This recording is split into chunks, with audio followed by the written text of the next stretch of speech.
What is your "the beatings will continue until morale improves" work story? We had to take a survey and one question was, aside from getting a pay increase, what would make you feel more appreciated in your current position?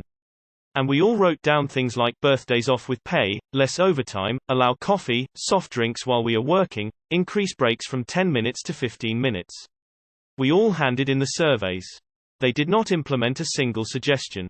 They sent a survey about what our perceptions about the workplace were. Voicing some issues with some areas was 100% going to get you in trouble, so I complained that the survey was not anonymous, and didn't complete most of it. Some days later I was personally contacted by 3 people wanting to find out what was wrong. They completely missed the whole point. It would be too much work for you to train new staff, so you'll just have to do your job plus most of someone else's job while we dick around for months on a unicorn hunt looking for some magic candidate who perfectly fits into the open position with zero training. Sincerely, the management. I worked in a small IT-based company where the owner had some pretty bad anger issues. He also had his whole family in supervisor positions. The actual techs were great and we were a pretty tight-knit group who took pride in our work. There was a period where the tech group had shrunk pretty small and newer techs were bouncing pretty quickly after being hired once they got a real glimpse at what a shitshow the place was. The quality of work ended up suffering enough that we had daily all-hands-on-deck meetings talking about it, and morale was a central issue. Our main complaint was the owner's meddling and micromanaging, but he never got the hint, so we kept having these daily meetings.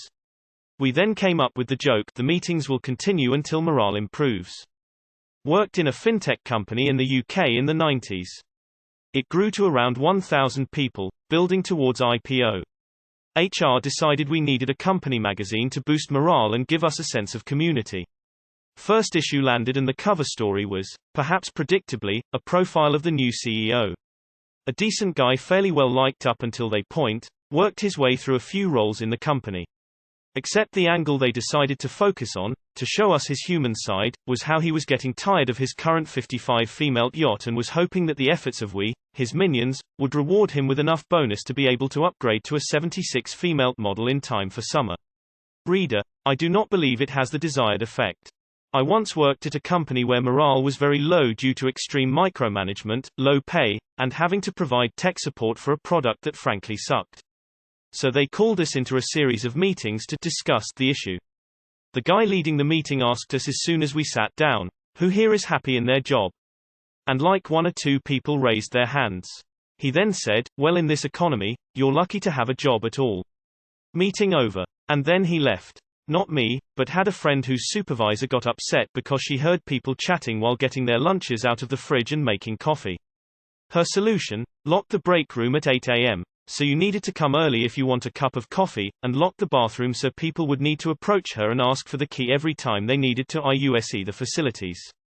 Imagine being in your 30s, 40s and having to ask permission to use the bathroom.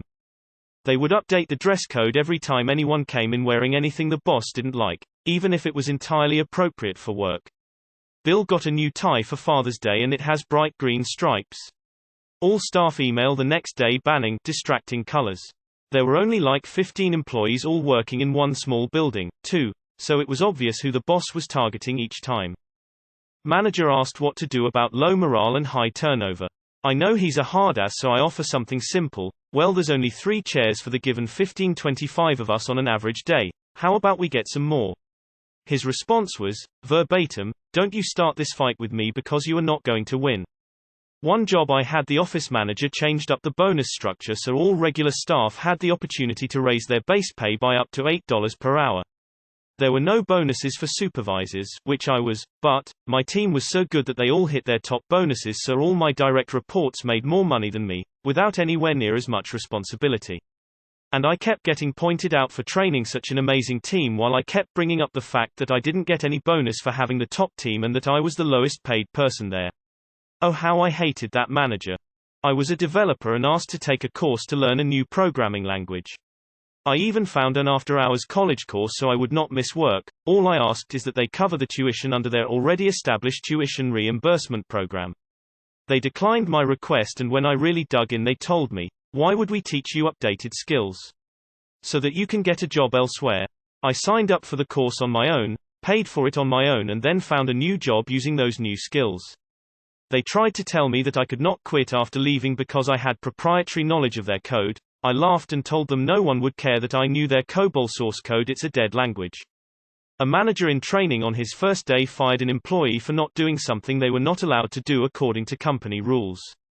The true manager had to come in to fix it. We were all swamped with more work than we could complete, and mandatory meetings would happen often that were to discuss why we were behind and what they could do.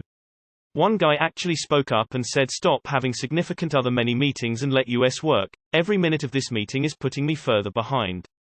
They literally called another meeting 30 minutes later to discuss how the last meeting was not a positive experience for them. At my credit union I worked at, us tellers complained that our incentive pay wasn't fair compared to the other departments. The lending and wealth departments got their incentive pay just by doing their jobs. The tellers had to compete with each other so one of us would get incentive pay, and the requirements were difficult and out of our control. So we complained and suggested a more fair program. The GM decided that if we were going to complain, then no one gets incentive pay. Everyone was pissed. I was a nanny for this Instamommy. I worked 10-12-hour shifts. And normally came in earlier as well as staying later because Mom only wanted the baby for her Instagram. I was exhausted and looked exhausted. She asked me about it. Thinking she was being nice, I told her how tired I was. The next day she had a floor mattress in the nursery right next to the diaper pail. She wanted me to start sleeping there since it was unsafe for me to drive home as tired as I was. Meeting weekly with an efficiency expert about how to prioritize my weekly schedule that was so full of meetings to get work done. I was encouraged to solve the same problem for my staff that were also in too many meetings. I am in charge of 4 teams and have 46 direct reports.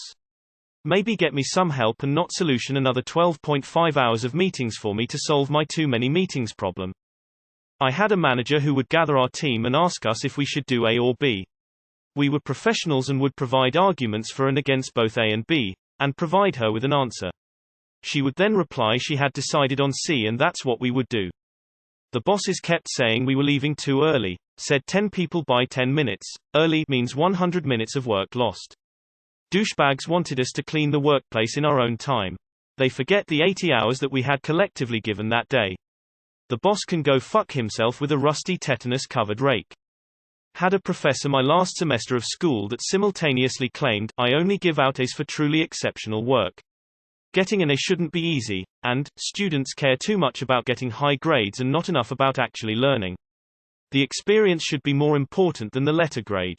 You'd think if she didn't want us to worry about our grades she wouldn't have put us in a situation where we had to. Which is it, Laurie? Are letter grades important or not? Anonymous surveys to improve morale. Anonymous is in they want your location on, market, unit number, employee ID.